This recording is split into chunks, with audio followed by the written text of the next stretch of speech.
This is the second episode of Saving Hannah. In the last one, I took off the adapter using a jaw puller, and I've since installed an adapter that has a longer drop on it, and as you can see, the blade is right up there close to the edge, and that's where you want it. And so far I'm happy with this. I don't know if this mower is going to run yet or not, but if I got it running, the way the blade was unacceptable, so I went ahead and changed that first. And I actually started another project here, and I wanted to take advantage of doing that to show you what I do. This is a pulsa-jet carburetor and tank, and I've cleaned the carburetor up and made sure that this was kind of binding. See how I just barely touched that, now it goes back and forth. I was having to really kind of push on that, and it was never going to run right because it's controlled by these very sort of fragile springs. They don't have a lot of tension on them, so if they're going to work right, this has to be able to move easily back and forth. The other thing I wanted to show you is what I do. I hope this helps other people. That's why I post these videos, is to help other people get their mowers running. This is a jar of kerosene that you can buy at the gas station. Some have it, some don't. It'll be a kerosene. There'll be a kerosene pump there amongst all the others. And so that's a little peanut butter jar full of clean kerosene. I use a funnel, and in it, the bottom, see, is a filter, a screen filter, and that's off a pulsa-jet carburetor, which fits right down in there, and it's very, very fine. That keeps the trash out, either going into the jar or into the tank, or out of the tank into the funnel and back into the jar. So this kerosene is clean. And so what I do is I don't really want to fill a tank with gasoline until I know it's going to prime, and so I test it with kerosene. And the kerosene, in my opinion, is really good for these for the diaphragm of the gasket, because it's a little bit more oily, and because this little tank and carburetor is going to go into storage for future use. And so I've poured all the kerosene back in here. I've tested it, and I know that it primes. It primed really well. I put a new bulb on here, and see how it's easy to push and it comes back out. The other bulb was really old, and it was really hard to push, and then it would hardly come back at all because it was just old and worn out, and it's not going to push fuel or draw fuel like that. So that's a new bulb on there. So I just wanted to take a minute to show you that's what I do. I get a tank and carburetor as a unit, make sure it's priming good, and then I put it in storage until I need it on another mower. And then my kerosene fuel goes back on the countertop, and my funnel goes into storage. So, but that's not why we're here today. We're here to bring Hannah back to life, to save her. And when I was turning this blade, I noticed a kind of screeching sound, and I'm thinking there may be something wrong with that brake. As you can tell, he's just got a twisted piece of wire on there to hold it off. And so I'm definitely going to take that off. Here's the carburetor, or the air filter cover that goes over the carburetor, attaches to it.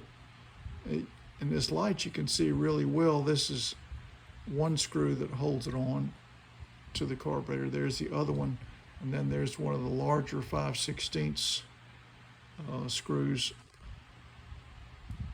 And okay, wait a minute. Okay, there's your 5/16. There's the 5/16. Here's the smaller one that holds it to the carburetor, and then there's the smaller one. So it's at about 6 o'clock and 9 o'clock are where the two screws are that hold this plate to the carburetor, and then this holds the plate to a metal bracket, this 5/16 and that 5/16. Since it's back here, I thought I would show you that. All right, so let's set the phone down here in its tripod, and I'm gonna make my way over here.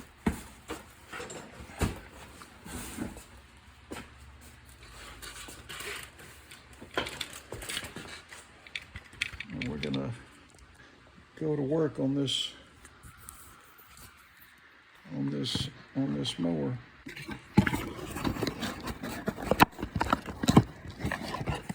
Hang on a second.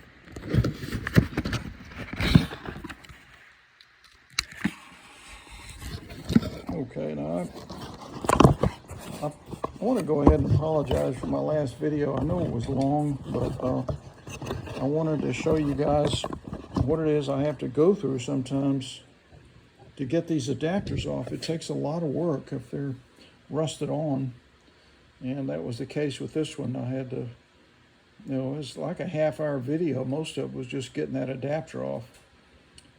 Combination of popping it with a hammer, JB blaster, the jaw puller, and finally, pow, it comes off and starts to move. So that's how I was able to get that larger adapter on there, which dropped the blade down to where it needs to be. So let's continue working on this mower. I'm going to set my pulsa-jet tank that I was using for my demonstration over here. Get it out of the way. Put up my kerosene because I don't need that right now.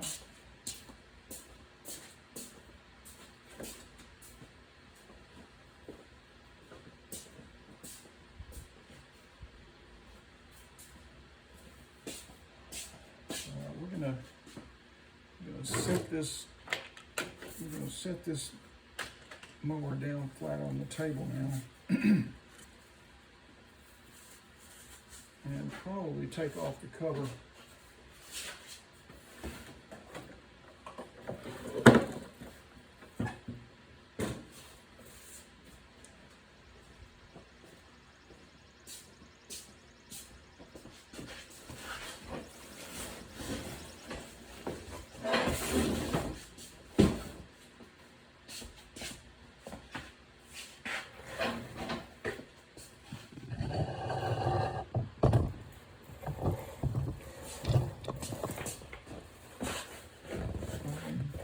I just don't think that this rewinder, it's either installed wrong or is incorrect.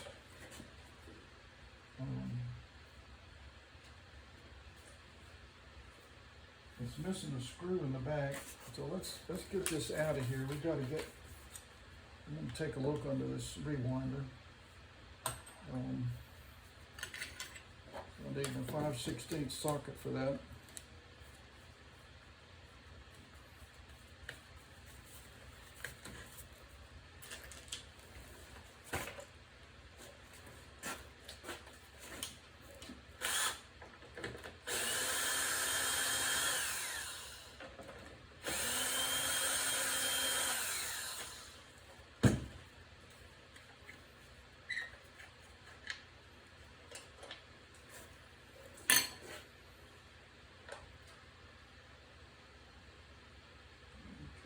See any problems. It's dirty. There's a scary looking spider up there. Let me get rid of that.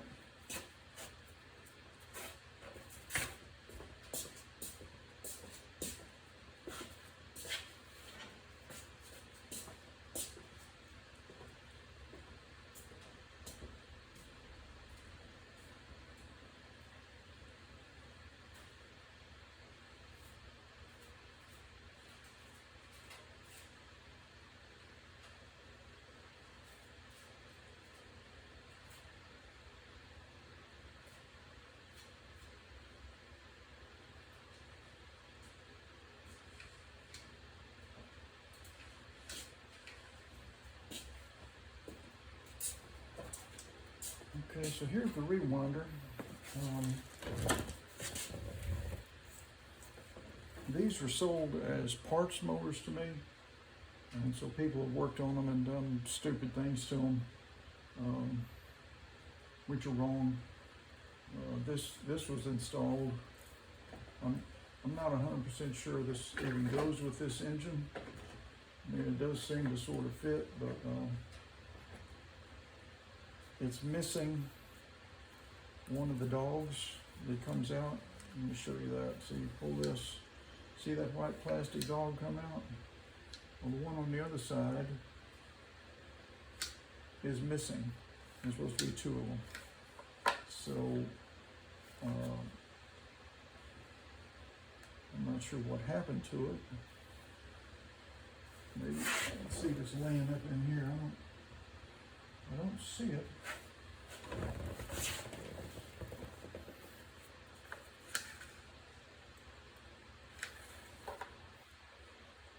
Okay, we'll worry about that later, but if this fits, if it's for this mower, I think it might be.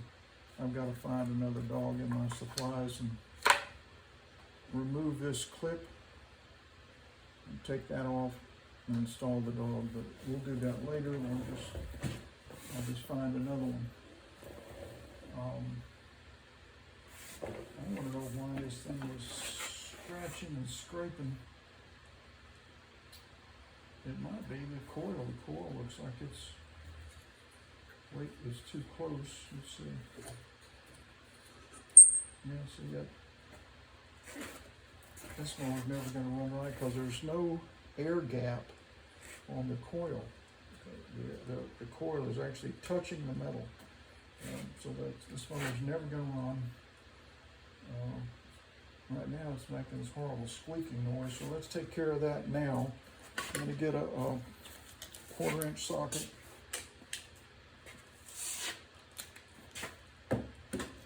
And see, the coil is drawn in by the magnet, and then you set it so there's a gap, and they call the air gap between the coil and the magnets on the flywheel. Well, there is no gap. So somebody's adjusted this wrong. So let's go ahead and loosen this on both sides.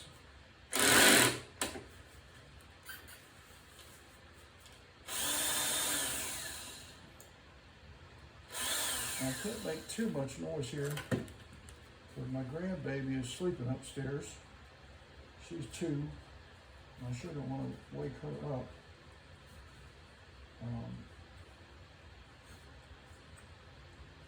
She's at a really cute stage where she takes naps, and if you stop moving, she'll come and put a blanket on you. I think that you need to take a nap. And then in a few minutes she'll come back. Boy, the magnet is really pulling. Wow. I think I'll just get it out of the way. There we go. It moves now. And she'll get a little blanket and put it on top of you, and then in a few minutes she'll come back and go, "Wake up, wake up." Instead, it's funny the way she says it. She says, "Wake up, wake up." Well, that's what we say now. Wake up, wake up. I gotta go get my little strips of milk jug carton. Thin plastic strips.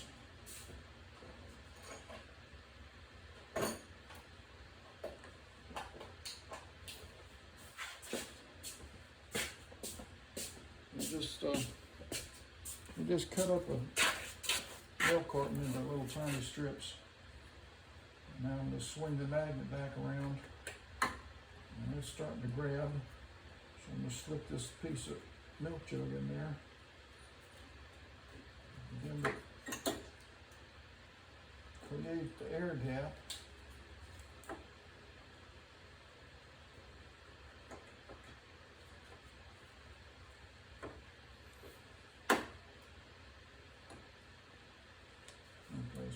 So now the magnet's pulling the coil in, but I've got these milk jug strips in here, and that's going to provide the perfect air gap. So let's tighten it down.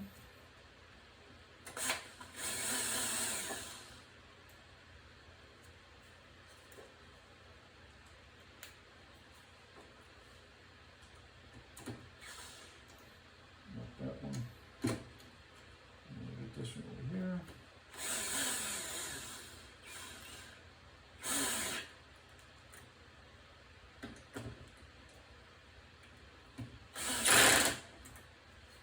Okay. So now, you pull these out, and if they don't pull out easily, that one pulled out pretty easily.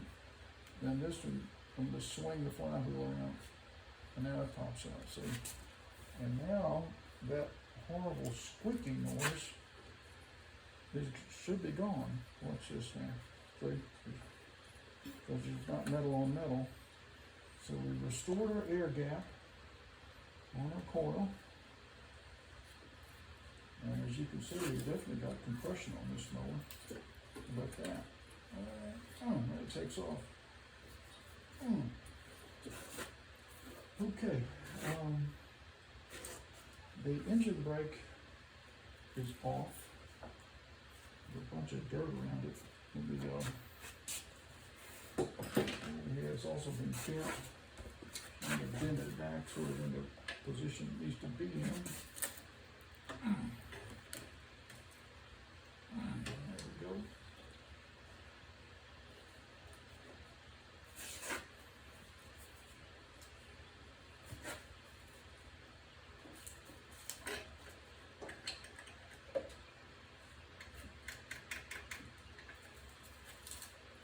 So I got the spring loose now.